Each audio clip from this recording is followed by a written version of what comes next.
Hello दोस्तों, जय हिंद जय भारत। इन दिनों एक आम विषय चर्चा में बना हुआ है, कफ सिरप बच्चों में जानलेवा साबित हो रहा है। कफ सिरप से बच्चों को कितना नुकसान हो रहा है, कितने बच्चे अपनी जान गंवा चुके हैं, ये हम सब लोगों को पता है। तो मैं आज कफ सिरप के बारे में ही कुछ बात करना चाहूंगा।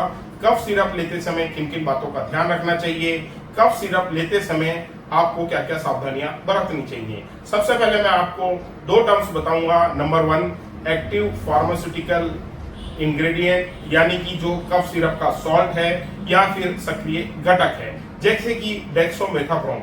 यह एक्टिव फार्मास्यूटिकल इंग्रेडिएंट है, यह एक्टिव सॉल्ट है कफ सिरप का। नंबर दूसरी टर्म पॉलीइथाइलिन ग्लाइकोल, जो कि एक कफ सिरप में एडेड प्रिजर्वेटिव होता है या एक एडेड इंग्रेडिएंट केमिकल होता है। इसी इंग्रेडिएंट केमिकल को इन चीजों का जिम्मेदार माना जा रहा है।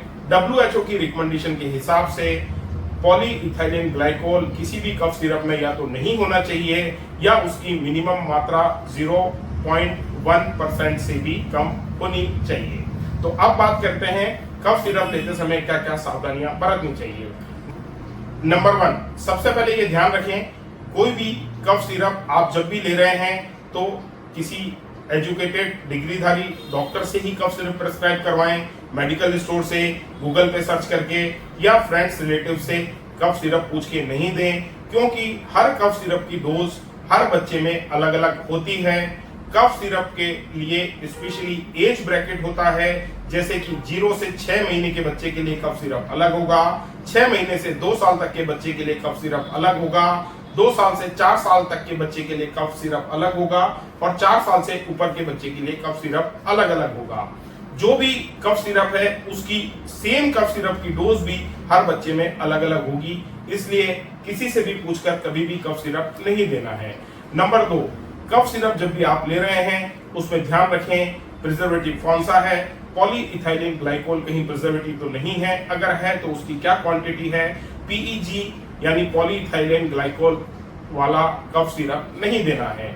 नंबर 3, कफ सिरप की एक्सपायरी डेट जरूर चेक करें। कफ सिरप की क्या एक्सपायरी डेट है, आपने खोलने के बाद कफ सिरप 1 महीने के बाद इस्तेमाल नहीं करना है।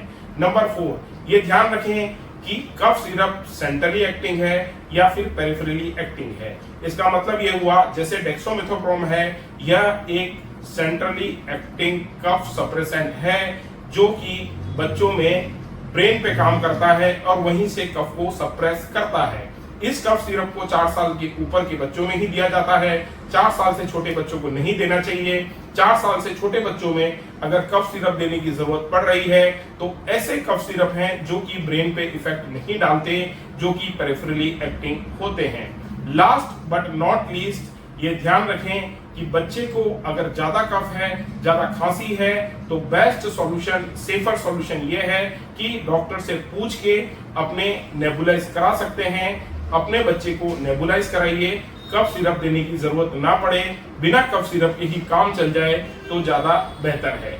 छोटी सी जानकारी थी, उम्मीद करता हूं आपको पसंद आई होगी। जय हिंद जय भारत।